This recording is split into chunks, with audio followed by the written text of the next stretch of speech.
Hi, I'm Lisa Leiter. In Chicago Business Today, commercial property sales. More office towers, shopping centers, and industrial buildings changed hands in the Chicago area in the first half of 2010 compared to the same period last year when the market had virtually ground to a halt. According to research firm Real Capital Analytics, the biggest rise in sales came in the retail sector, where 17 local malls and strip centers sold for $177 million. That's a more than four-fold increase from the first half of last year. The other big gainer was the suburban office market, where 13 properties fetched $228 million, a threefold jump from the same period last year. Richard Bloom's White Oak Realty Partners bought Central Park of Lisle for $80 million, the suburb's biggest deal of this year. He says the market is still a tale of the haves and have-nots.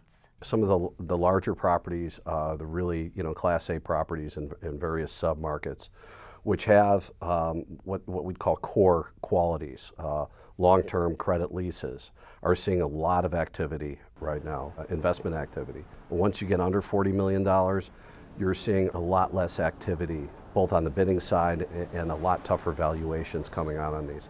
Loans are easier to come by now, and sellers are more willing to make a deal. The economy has bottomed out as well, and that's helped too.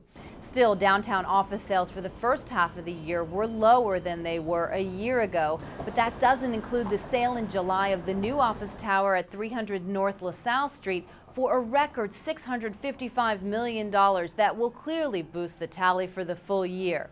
In the wake of that deal, the Pritzker family is now putting the Hyatt Center up for sale, hoping for a price of more than $575 million. Bloom says that price tag may go even higher.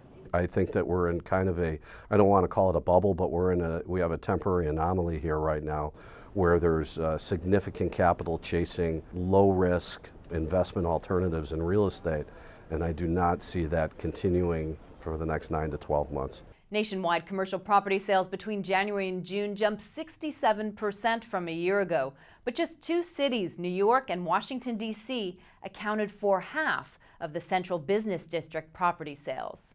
Well, that's this edition of Chicago Business Today. For more real estate news, be sure to check out chicagorealestatedaily.com.